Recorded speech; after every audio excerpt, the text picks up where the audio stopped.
Daddy, look at the gigantic tree. Look. That is a really big tree. That's why I'm filming it, yeah.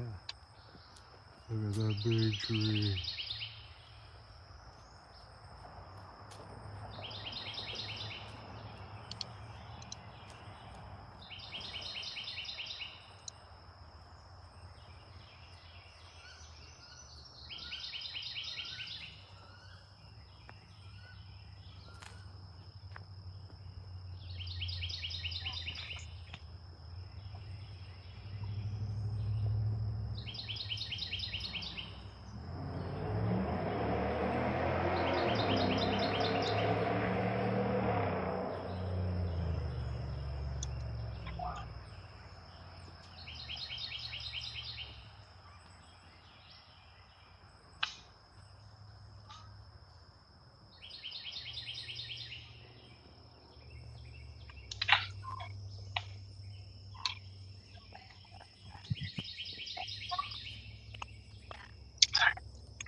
All right.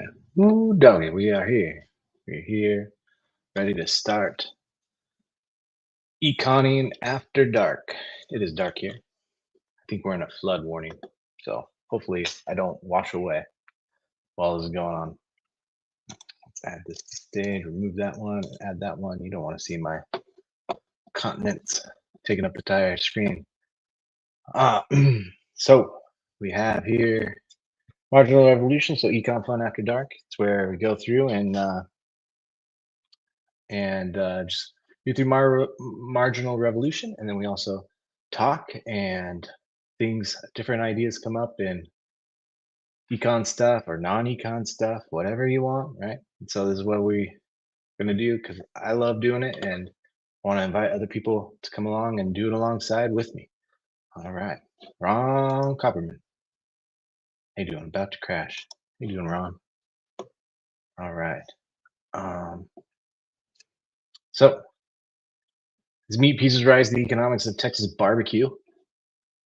Some Texas. Oh, what? No. Okay. Well, I guess it's a Washington Post, so it's behind a paywall. A lot of these. That's the bad thing about the Marginal Revolution. Some of them are behind paywalls. This guy passed away. Sorry for him and his family. Didn't really know him. Claims about Pope and Claude. So Tyler Cowen, he's one of the writers of the Marginal Revolution. He's the economist, one of my favorite ones. And he claims to be a Straussian, and so he's on that. Just saying hi and shalom. Hi and shalom to you too, Ron. Thanks, appreciate it. Appreciate you. And then Korea reviews Tyler Goodspeed on the business cycle. I didn't look at that one, so I don't really know that one about that one. Chinese battery manufacturer Calb has broken ground on a 2 billion euro gigafactory in southern Portugal. I'm willing to move my family to southern Portugal to help them build their gigafactory if they will pay me, which is expected to represent more than 4% of the country's GDP when in full swing. I would believe it. Yeah, Portugal's pretty poor, despite it being so incredibly beautiful. So I highly recommend you get to go if you have a chance. Website on Italian decline. I love it has a whole website. I just looking at another economist, Jesus Villaverde Valdez, I believe is how he says it. And he wrote a paper on the Italian decline. Well, on the partition of the Italian states, right? He has a southern states in Italy are way more poor than the northern states in Italy. So traveling around Syria.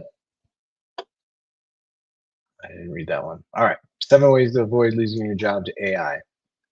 I thought this was kind of interesting. It's free press. Works for the free press too. Here you go. Portrait of decline. Why is Italy's growth slowed so dramatically? Why the wages stagnated and young people immigrate. Right. This book tackles one of the most pressing issues of our time: Italy's long-term economic decline. I have my own thoughts on this. I visited it once, um, and it was great. But as you traveled, I traveled the train by where we were staying in a highly higher end and tourist area. Although we got like super great rates, or else we wouldn't have been able to stay there. And traveled by train to Pompeii and Mount Vesuvius, and just going along that train ride, you could see that there was definitely two major layers of Italy. Right, there was a large wealthy class that is like, you know the wine tasters and the fashion people and the fancy cars and stuff, and then there was the lower class that you could definitely tell, and it didn't look like there was a large middle class. I think that was the issue, and it really looked like when I went back, whenever I go back to excuse me, whenever I go back to California, that's what I'm reminded of. I'm reminded of Italy. I'm reminded not just climate wise, but economically, right? It once was Italy once was the economic engine of Europe, almost even more so than Germany, because Germany at one point was split apart, and even more so than France in some ways. Um, but it's now been declining because you have these two strata of people. You have the super wealthy, and then you have the lower end economic, and yeah, it just seems to be in decline. Anyway, so that looks to be an interesting read. So 7 ways to avoid losing your job. Principle 5: run experiments. So I don't run the experiments, but my current job helps run the experiments and gather data. Again, my job is helping the science labs gather data by their fixing their preventive maintenance of their machines. So I think I've put myself in a position to be pretty AI job secure, at least for the foreseeable future. Could AI and robots ever replace me? Yes, they could, but it will be much further down the line. Watching the people fold the clothes. Um, I watched the robots do that. Oops, I didn't want to go there directly. New tab. There you go. And it was kind of interesting. So go forward. So they have to train it using these things, like the controls, and then it just kind of memorizes it, and it's able to fold it. And I don't feel like it does that great of job yet. I mean, I'm a terrible clothes folder. Most of you have seen me fold clothes before, um, and I'm not very good at it. And I don't think this robot does a better job than I do. I had to train it anyways, so it's kind of interesting. But I think I'm safe. Can liberals be pacifists? I didn't understand this article very well. Um, Now, of course, I didn't Benjamin Britten. I don't know this person, Rebecca Lowe. I don't really know her either very well. So they had the conversation on the YouTube on the transcript there. But it was interesting. It's talking about how the writer was paying tribute to the soldiers, but it seemed to be tribute to the soldiers of World War One. But then people ended up taking it to be World War Two, and for some reason that was a problem. That was an issue. So I'm not sure why that was. So there's something in the history of that conductor and Benjamin Britten that I don't know, and I'd have to go back and look. How to Win a Trade War: An Optimistic Guide to an Anxious Global Economy. This is the new Keynes book out today. Happy to have a blurb of this book, and here's an essay on export restrictions based on the book. That'd be interesting. I haven't gone and looked at that one, but I did find this interesting. Quarantine census to ponder, right? Trump administration officials confronted overlapping outbreaks of Ebola and the Hunta virus, and they're taking a very aggressive approach by Dr. Jay Bhattacharya. And here's the thing that's interesting, because he's now the Center of Disease, and he was the doctor that partially through the COVID epidemic, he was like saying, "Hey, the cat's out of the bag. We just got to let it go through." And he got in trouble for saying that. Kind of take the Swedish approach, and he got in big trouble. So now in Trump's second term, he got made the Center of Disease Control and Prevention, and so he's issuing like quarantine orders, and very strict ones. But I think, and people are like, "Oh, he's such a hypocrite," but I don't think he is, because when he was looking at COVID, he was saying, if we could have caught it earlier and quarantined hardcore earlier to those first initial people, right? That's standard protocol. That's how you handle it. Once it breaks out of that first line of quarantine, then it's pretty hard to get that cat back in that bag, right? And so then he was like, once it's out there, and then saw the data of what was really happening with that virus that shall not be named, um, although I probably already named it already. Um, he was like, you just got to let it run and do the Swedish model. So I found it interesting that people are like criticizing them. How did I didn't look at this one, but I wanted to, so we're going to. Hopefully, it's not blocked. All right, here's the abstract. In 2024, medical spending as a share of GDP was 15% below forecasts made in 2010, and only marginally higher than 2010. Hold on a sec. Okay. In 2024, so 2 years ago, medical spending as a share of GDP. Okay. So that's how much everybody spends in the nation compared to how much the nation makes, was 15% below forecast made in 2010. Okay. So it did not increase as much as we thought it would be by 15%. That sounds like a lot, and it probably is a lot in dollar amounts. But anyways, I wonder what that forecast was. All right. And only marginally higher than 2010. So it's saying, or 2010. So it's saying medical spending as share of GDP has only risen marginally compared to 2010. So that's, relatively speaking, the price of medical care has only outpaced inflation slightly, marginally. That's interesting, because anecdotally you think otherwise. My family has a lot of medical expenses, and they definitely are expensive relative to expectations. So this is what we were expecting in 2010. The savings were nearly 1 trillion in 2024. In light of this prolonged period of slower growth, we asked the question: has the United States bent the healthcare cost curve? We start with a model of medical spending that incorporates both the development of new technologies and the equilibrium use of these technologies. Technology development and incentives around its use may add to or subtract from spending growth. Right. So in technology, it could either add or detract. Yep. Yes. We then examine the drivers of the spending slowdown empirically. So they conduct some sort of research and gather data. We attribute slower medical spending growth to 5 factors.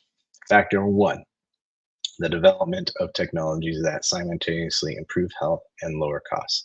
So these are technologies that do both better health, woo, and lower costs. So these, like, yeah.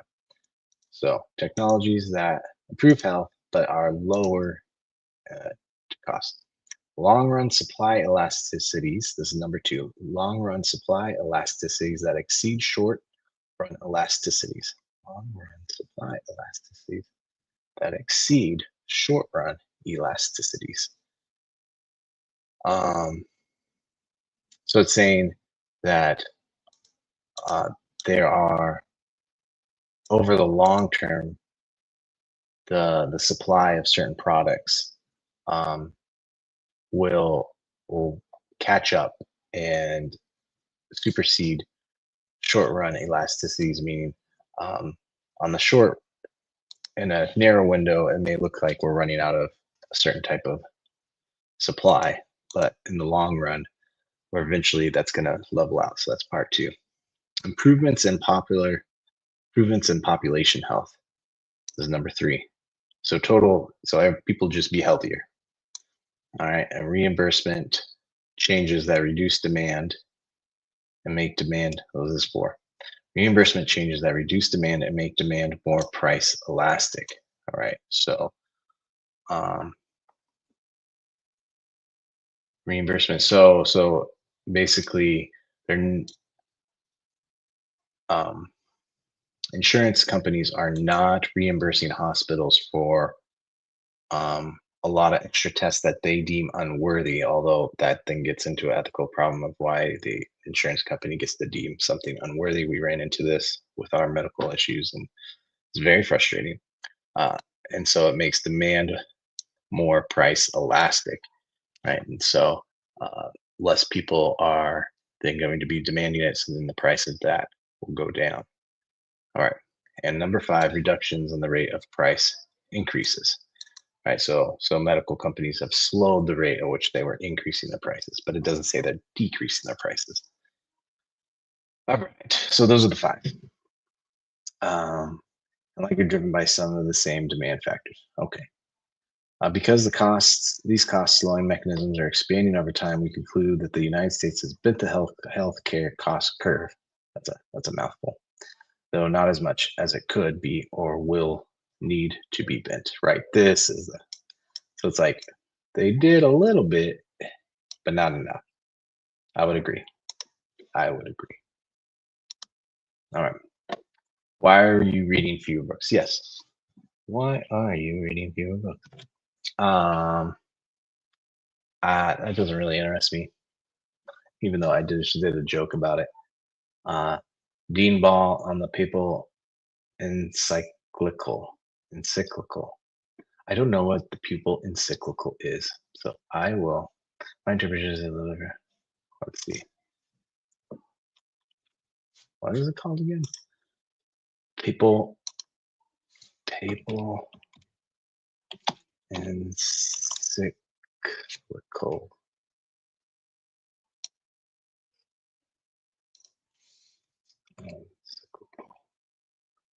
What's a papal encyclical? These are them online. Encyclicals, Vatican. Well, they should know, huh? Oh, that doesn't tell me what you are. Oh man. Well, where's definition? Yes, I am still using search. No, I'm not using AI. Bleh. Actually, I don't really care. The papal encyclical is a formal, but this is AI. It's a formal public letter written by the Pope to guide the global Catholic Church in matters of doctrinal morals or discipline. Okay, so it's kind of like, hey, you guys should do this kind of letter. Got it. Comes from the origin Greek. Sure. Okay.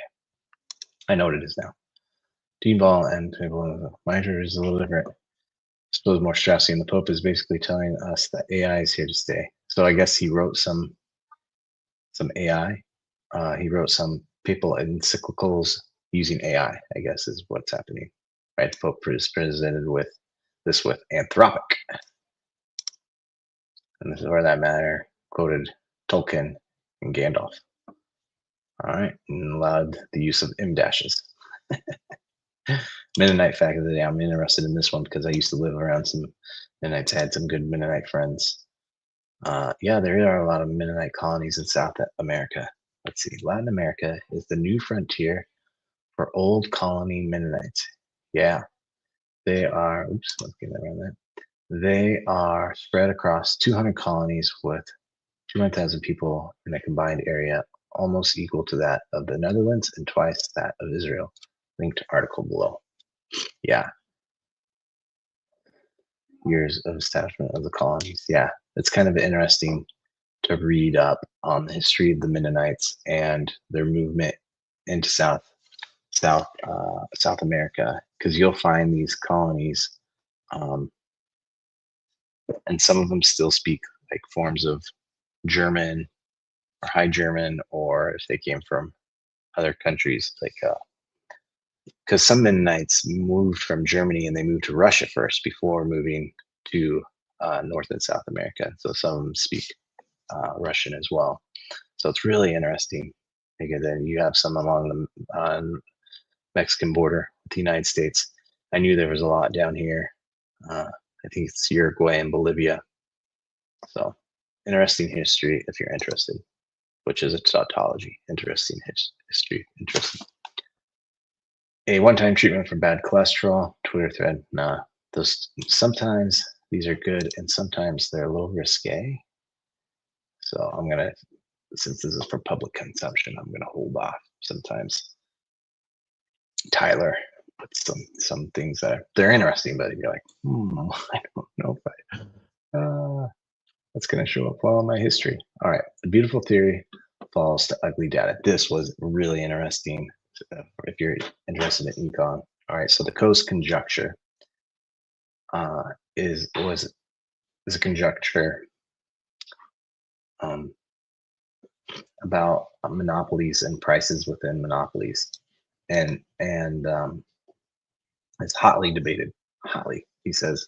There's a little idea. The original paper is 6 pages. No, we won't read all the original paper, although that'd be pretty fun. And it spawned hundreds of follow-up papers and thousands of citations. Yes, it's a widely cited thing, hotly debated within the economic world. Now, a monopolist of a durable good has a time inconsistency problem.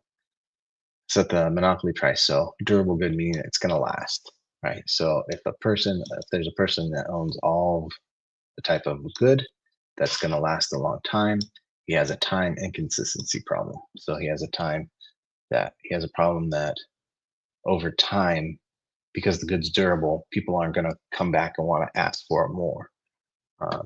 So he set the monopoly price period 1, so that's any sort of time period. It's just he's making up a time period, period 1, and he will be tempted in period 2 to cut the price. So the next period, so he has a set, so say like 2 weeks, he has it set at a certain price, $10, and then as many people are going to buy it at $10 as buy it, and so then in the next period of time, he's tempted to cut that price to get more people to then buy it, because no more period 1 people are buying it because they already bought it, and it's a durable good, so it's good. So they cut the price to get more people and mop up customers whose valuations sit between period 1 price and the marginal cost, MC, marginal cost. But the same logic applies in period 2 and again in period 3 and so on. And eventually the price unravels to marginal costs, right? So he keeps lowering the price to keep getting more and more customers over certain periods of time. And eventually it's going to get to what it's costing him to make the durable good. When consumers see this coming, the monopolists know the consumers see it coming. So the monopolist cuts prices to marginal cost in period 1. So he just says, I'm just going to forego all this rigmarole and we're just going to set it at the marginal cost because I know everybody's just going to be waiting for me to get there. Right. And since a period is just the interval period of time, and Coase's theory, it happens in the twinkling of an eye. Twinkling of an eye.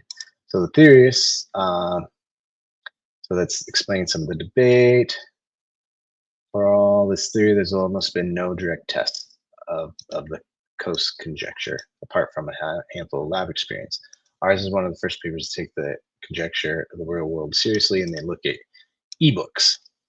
And so they look at that and skipping. We ask, do prices rapidly fall to marginal cost, or B, does the market clear in the first period, right? And so if he sets that first period that's higher than the marginal cost, then after that is it go all the way to the marginal cost if he doesn't initially set it at the marginal cost. All right, and he says this thing they did, they reject it. So this experiment, it rejects it. decisively. Those are strong words. I am rejecting you decisively. If I was still a dating man, like in my younger youth, I would not want to be rejected decisively. Anyways, the paper is interesting history. So it talks more about the history, and let's get down, blah, blah, blah. So anyways, there's two main theories. So why it was rejected decisively, why this happened. And there's two options. Sellers can commit not to lower prices. And so they're just going to say, hey, we're going to set it at this price and we're never going to lower it ever again.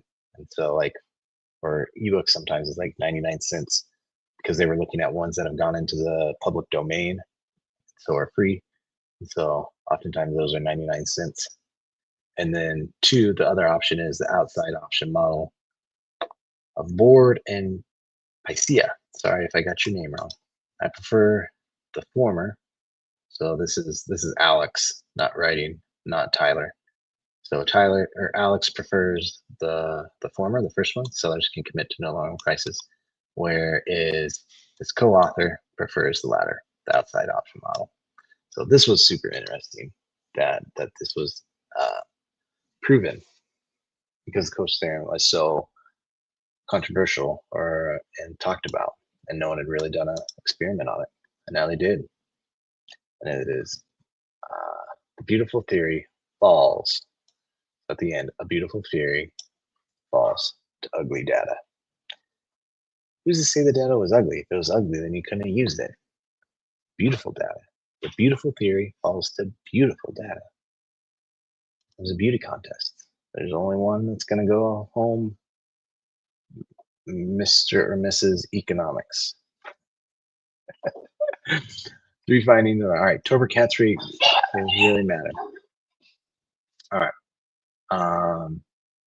So this was a really interesting one as well. 3 findings emerged. First, improvements in aggregate tax competitiveness are positively and significantly associated with real GDP per capita growth, robust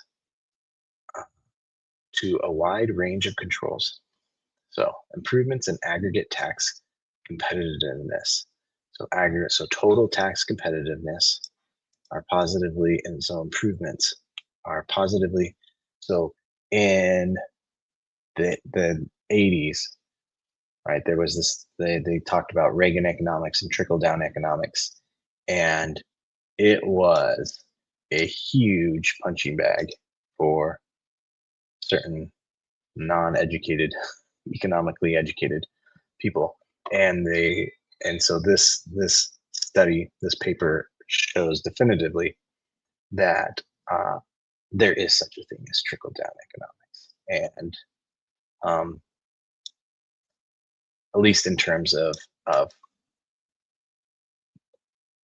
tax competitiveness, right? Maybe not like giving money directly to a corporation or something like that. That would be, I think that would be unwise, and that wouldn't necessarily be a trickle down economics, but effective of making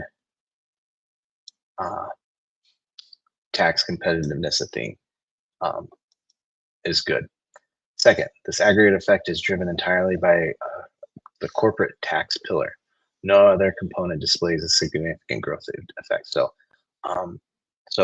affecting tax cuts to different people, different other economic groups does not have the same effect.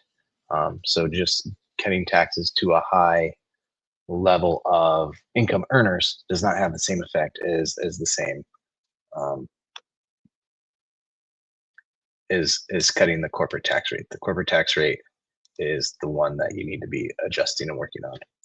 I think I would suggest that I would think this is because corporations are going to be taking that money and reinvesting it somehow, whether it is back into capital, whether it is into hiring human capital, or whether it is then investing it into other businesses and other expenditures, right? That money that's going into the business is not just going to sit in the bank vault unless your name is Apple.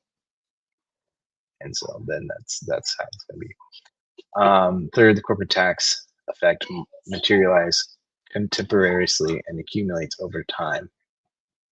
So I think this is the big thing, is it accumulates over time with a statistically significant 3-year cumulative effect of approximately 0.16 percentage points per 1 point improvement in the corporate tax score. All right, so that's a lot, but basically it's compounding. So over the long run, if you're setting these aggregate tax rates competitively, and so competitiveness carries a lot of weight here, and it doesn't explain. We'd have to get into the paper to see what they actually mean by that competitiveness. But over the long term, it's like a compounding thing,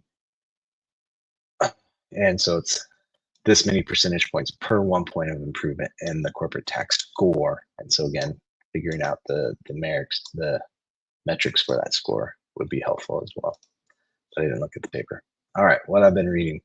And so Tyler Cowen is a prolific reader, and he lists all sorts of stuff. I've come across a lot of good books and a lot of stuff that I would not ever read in a million years. So I think I've read through most of them, or looked through most of it. Martin Buber says, beautifully written, first-rate intellectual biography of Buber.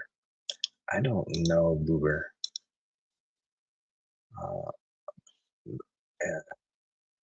A life of faith and dissent. Hopefully I'm not showing any of my information to the rest of the world. All right. From the prize-winning Jewish Lives series, the first major biography in English of over 30 years of a seminal modern Jewish thinker. Okay. So anyways, I might come back and take a look at that later, because I haven't heard of him, and so that would be interesting. Anorexia, 20th century tyrant. He was, where was he? He was, Albania. Yeah, so he was the tyrant in Albania. So that would be interesting if you're interested in Albanian tyrants. Karl Popper, Formative Years. Such an excellent high-level work. The author is not afraid of Popper. He also writes on topics like Plato, Hegel, and Marx.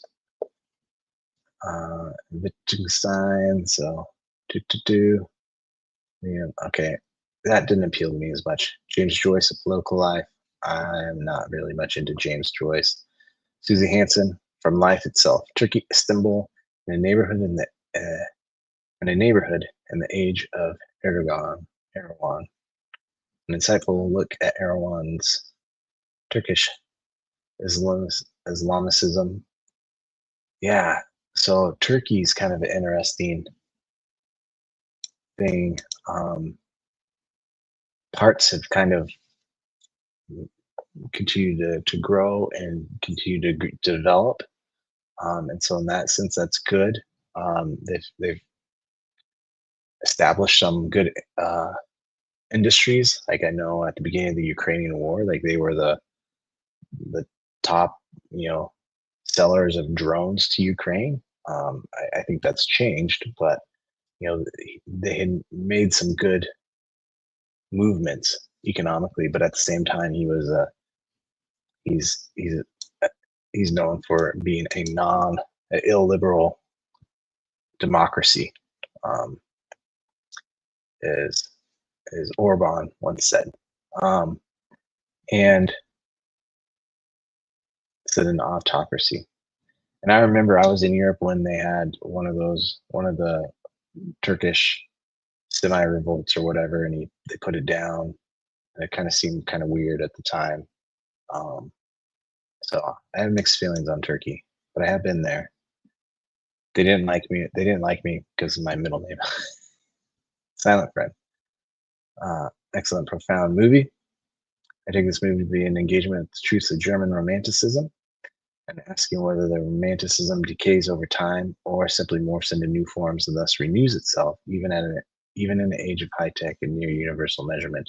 The narrative swings back and forth between these two views like a pendulum, ultimately settling upon the notion of continuation. Was perhaps Stevie Wonder an influence too? The great Tony Moying stars here. As a trailer, reviews are very positive, but they do not seem to understand the film well. Yeah, all right. Tyler Cowen's views of movies are often at odds with mine. I appreciate you, Tyler, but your taste of movies is not good. New Aesthetics Awards. Patrick Colson tweets. Tyler and I just published a list of recipients of the New Aesthetics Grant.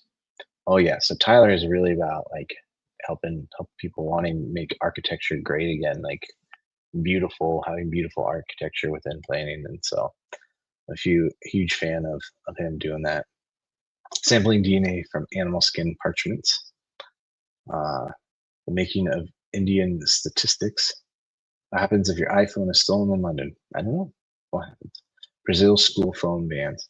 When they show the test scores, we then show that the test scores, which were trending similarly in the two groups prior to the ban, improved by 0.06 standard deviation in treatment schools relative to control.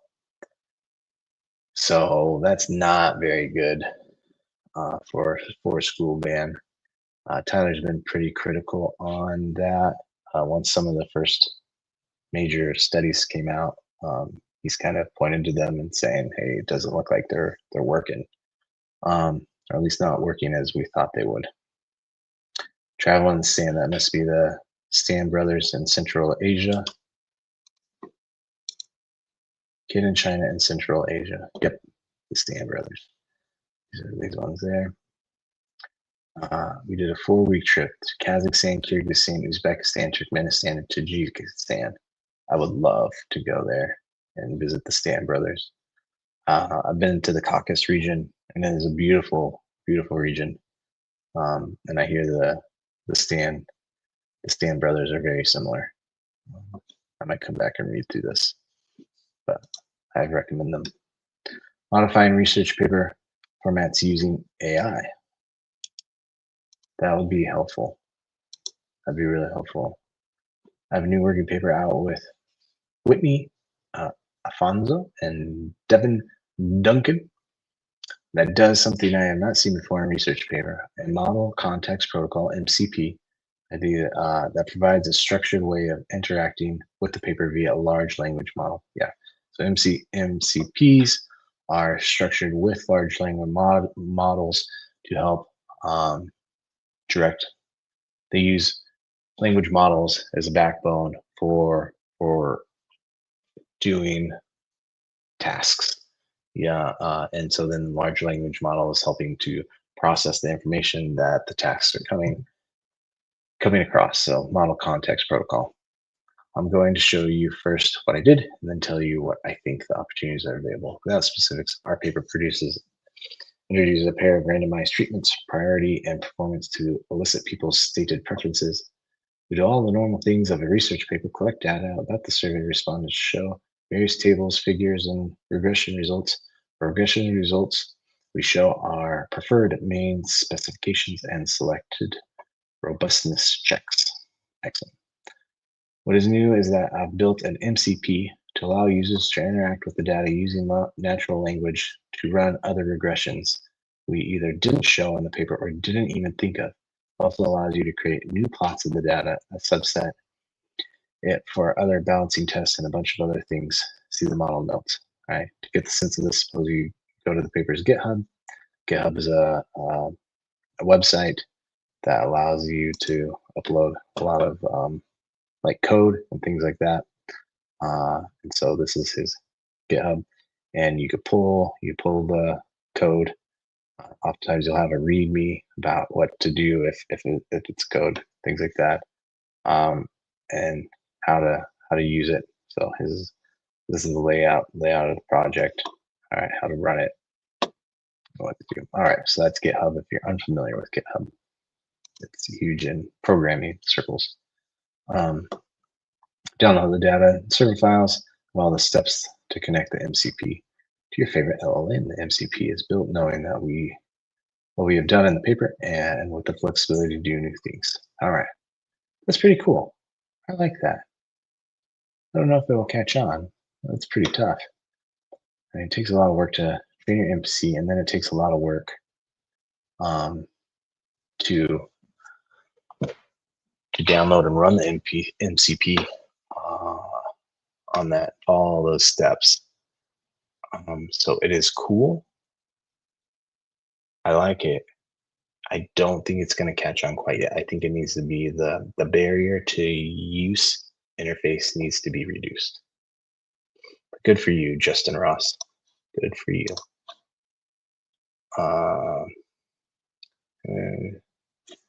Indian statistics. I'm a sucker for statistics.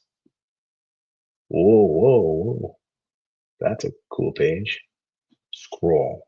All right. Well, then what if I don't want to scroll? Okay. This is a very interesting website. This person, I'm not going to try it. Counted Indians' aspirations. News General founded. The name was a deliberate, as the editor's note explained in the first issue.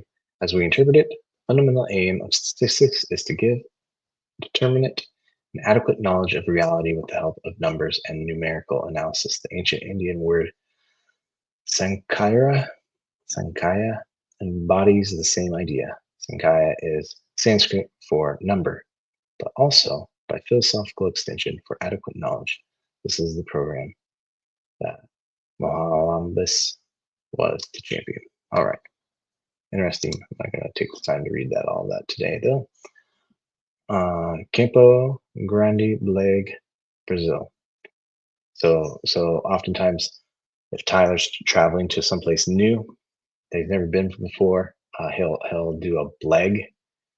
I don't know if he came up with that term or not. I don't like it, but it his asking for recommendations and going to wherever he's going. Often he likes food. He considers himself a foodie, and so we'll often ask for food. The one time I've emailed him, it was a food question. I was going to St. Louis for a conference that he was going to be at too, and I knew, and so I emailed him and asked him for food recommendations in St. Louis, and he said he didn't really have any yet. So that's my sum total of interactions with Tyler Cowan. The carousel trade. Imagine two companies which are secretly controlled by the same people. If Company A imported some phones, then sold them to Company B, it charged VAT, the value added tax for those of you who are Americans, on the deal. If Company B then exported the phones, it reclaimed from the government the VAT it had to pay to Company A. The integrity of the VAT system depends on the two totals balancing out. The money that A pays in is equal to the money that B takes back. The scam lay in A disappearing and not handing over the money it owed, but B still claiming it. The hidden owners of the two firms therefore earned for themselves 17.5%, the rate at which the VAT was then charged, of the value of the shipment of the phones. The more phones you sold to yourself, the more money you made. Huh. Interesting. I didn't know that if a company sold something outside the company, they received a VAT compensation. Huh. It just seems simple, like just get rid of that. And then you don't have that issue. All right, we still got a little bit more time. Hang on. So let's go ahead to number 2, Emergent Ventures winners, 54th cohort. Right. Okay. So I'm not going to go through all this list, but Emergent Ventures is something Tyler Cowan set up to help get money to people, promising people who apply. Oftentimes it's a pretty simple application, and then there's, I think, some sort of interview process, and then they give them scholarships for all sorts of random things. It's pretty interesting. Recommend going and looking into it. Our dad book's a dying breed, and our podcast to blame. Yeah, I think probably. Profile of Camille Paglia at age 79. I thought that was interesting. I don't often think of her. And so it's gated, so I can't really look at it. But I thought that was interesting because I don't think of her. And she has had a very interesting life. I certainly worry about the evolution of U.S. public debt and the size of primary deficits. But while there is a lot of discussion and worry about the increase in nominal interest rates, the 10-year inflation index rate, which is the relevant one for the debt dynamics, has remained surprisingly stable. Okay, so he worries about that, but while there is a lot of discussion and worry about the increase in nominal interest rates, right? So overall interest rates, the 10-year inflation indexed rate, which is the relevant one for debt dynamics, has remained surprisingly stable. So over the last 10 years, it's remained stable. I'm trying to remember 10 years from as 2016.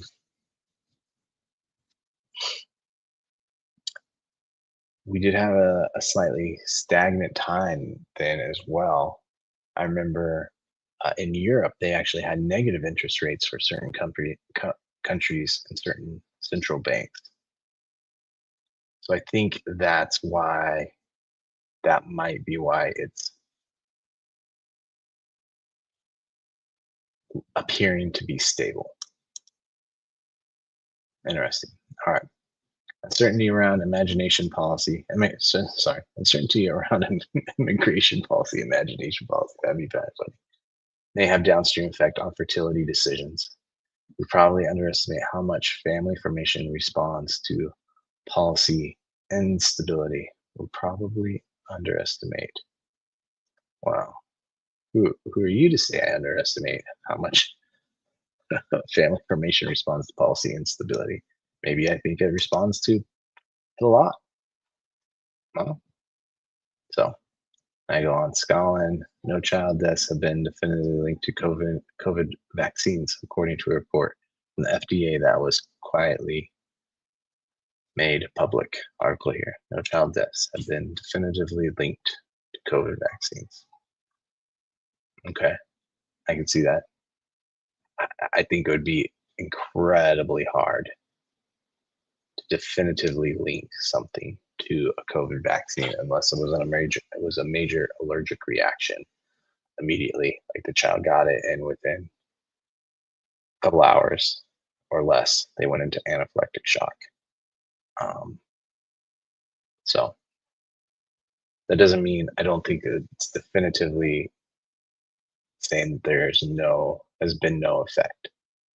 Just no deaths have been definitively assigned to it. So it's kind of a like, oh, okay, that makes sense.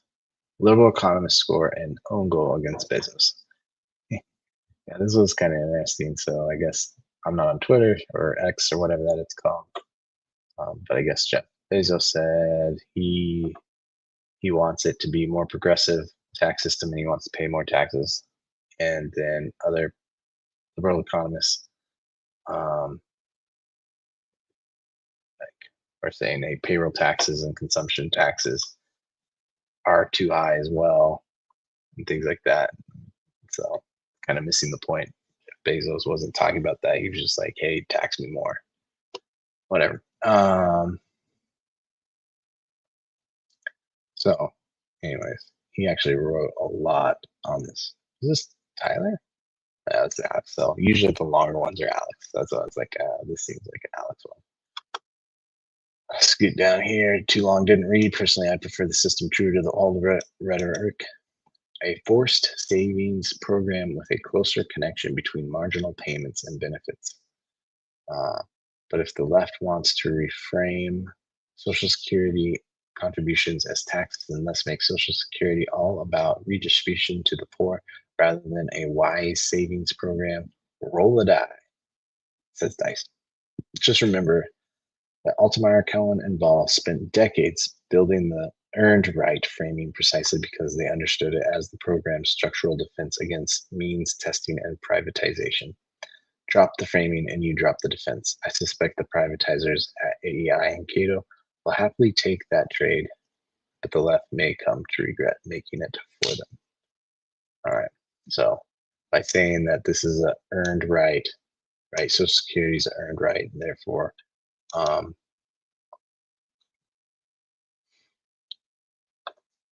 for Social Security, instead of a tax and redistribution, because they're saying if it's a redistribution, like a not Medicare, Medicaid, but like a tax benefit payment. I'm blanking on the name. Wow. Anyways, redistribution to the poor, right? Then basically allow for means testing and privatization. All right. Interesting. Equality of permission. Pause on this, come back. I think his retort to them about Medicare and Social Security is kind of missing their point as well. So they initially missed Bezos' point or made something bigger about it. And then he's making something bigger about their points. So making a different point. Anyways, everybody's making different points. Equality of permission. Subtitle is The Politics of Feasible Liberalism, and the author is Deirdre. I should know this because I know McCloskey. I know this person, but I don't know how to say that. The author wishes to argue for liberalism as opposed to statism. A very good book. I am definitely gonna click on that one. All right, I'm gonna come back to that one. All right, we're coming to the end of our show. Maybe do a few more. Robert writes, if you're out there and you want to come on and have something to say, feel free. Like I said, I'm gonna be probably shutting it down pretty soon. But I'd love to. If anybody has some ideas or thoughts, give them comments, or feel free to come on. I think the link's up here. It's in the comment section at the top. Maybe I need to pin it. I don't know. All right. Subtitles: Artificial Intelligence and Our Coming Cosmic Reckoning, due out June 23rd. Ooh, coming cosmic reckoning. Wow. Huh. It's quite the turn of phrase. The first chapter, Wright summarizes 4 of his perspectives. These are my paraphrase of his pages 5 through 6. 1. When it comes to AI, we should be somewhere on the awe spectrum. Okay. 2. We can create a future where the upside of AI far outweighs the downside, though that involves steering human understanding toward the better side of the awe spectrum. We can create a future where the upside of AI far outweighs. Okay. Though that involves steering human understanding. I don't know why it involves steering human understanding toward the better. I guess I'd have to read the whole thing. Number 3, a major reorientation of human thought is required in the right. And right now, few people seem inclined to do that. Well, yeah, most people aren't inclined to reorient their thought process. Duh. The worldviews of the current AI accelerationists and also doomers are not cosmic enough. Okay. So kind of have two and 3 are kind of my somewhat sticky points. It was a good time. It is a good time for this book to be published, and I agree with much more of it than I disagree with. My main difference is that I'm more focused on very small things such as the rainier cherries, the forthcoming 3 to 4 hour Chat Pong movie. I am so sorry, I'm butchering that. Then on cosmic awe per se. For better or worse, I was not born with those genes, and unlike Wright, I am far from Buddhism. I do think there will be a transformation of observed awe, and I am somewhat worried that it will not go well. Will we be good at building a fairly new world, if not from scratch, on the basis of some new premise about what is possible and what is not? Will we be good at? No, we're not going to be building a new worlds. We're terrible at building new worlds. I will, in any case, interpret the pending transformation through a Straussian lens, namely thinking that a lot of the observed transformation of awe will be about something other than what people are claiming? Well, yeah. So Straussian says that things oftentimes are about other things than what people are claiming, than what people say they actually are. There's like meanings behind meanings. Luke Thompson will appreciate that. It'll be about people arguing over relative status, but under different guises. Not as tasty as a good Rainier cherry, but interesting to follow as well. Huh. Relative status. I don't know. Sometimes we do, oftentimes we do, but it's not always. But are we still good at steering and evolving grand visions? No. Christianity and Enlightenment are a hard act to follow. Yeah, and people didn't steer them. That's the whole point, right? Like, I mean, Jesus was like, go this way. But then the basic Christian belief structure is then that the spirit was the steering mechanism, not the individual people. So there's debate. You could have debate as to whether that is, but your pneumatology, if you will. Saturday Assorted Links. Like I said, let me see. I read fertility and financial risk taking. I don't know. Is space warfare offense dominant or defense dominant? I skimmed through that and I was like, I don't know. High chance of emergent. So there's some more emergent ventures. I guess these ones were dedicated to archaeology and encouraging archaeology. New UAP videos. Those are interesting. I'm still kind of up in the air on that. All that.